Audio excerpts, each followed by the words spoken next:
In Acts 10:34, Peter, opening his mouth, said, when you open your mouth and speak, you'd think that would be rather obvious. How much speaking could you do with your mouth closed? Not much.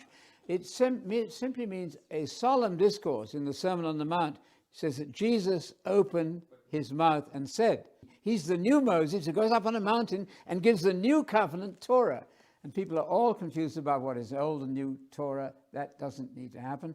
Jesus is the covenant maker of the new covenant. He gives all the words of the new covenant, which is not the law of Moses in the letter. It's the law now spiritualized.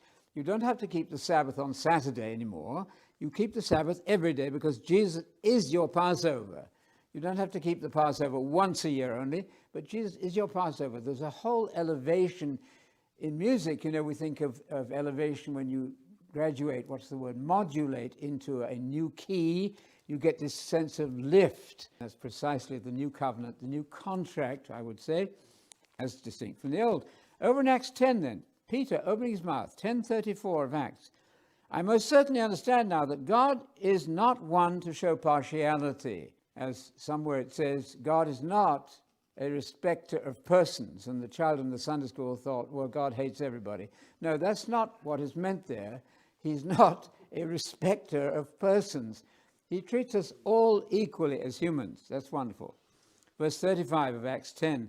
In every nation, America, Britain, Korea, the whole lot, the man who fears God and does what is right is welcome to him. Who fears God, who has a healthy respect for God because he can take away the life he gave you and does what God says we're supposed to do, is welcome to him. I like that. Americans are very good with, you all come in, welcome.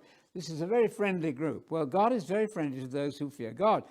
Now he goes on, 36. The word, the gospel, not just the Bible, the word of the kingdom, which he sent to the sons of Israel, preaching peace through Jesus Christ. Oh, I thought the gospel was just what Jesus did. No, it's what he said, first of all. So we've been majoring on 1 Timothy 6:3, which says, if somebody comes to you and doesn't bring the teachings of Jesus, watch out, you're being scammed.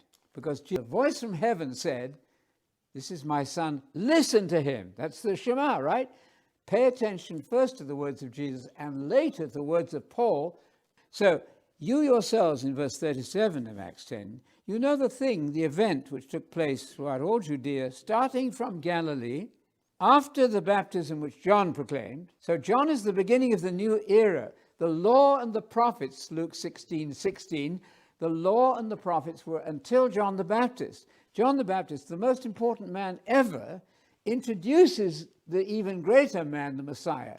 He's the only president who counts. Forget all of the Bernie Sanders and all of that stuff. That's not going to amount to anything. It's just a bunch of words. Concentrate on the only president who's going to have a genuine world government. So then in 37 he says, you yourselves know the thing which happened, the event, starting from Galilee, after the baptism which John proclaimed. You know of Jesus, that's who we're talking about, of Nazareth, how God anointed him, made him Messiah with Holy Spirit and power, and how he, Jesus, went about doing good, you bet, and healing all who are oppressed by the devil, meaning the external Satan.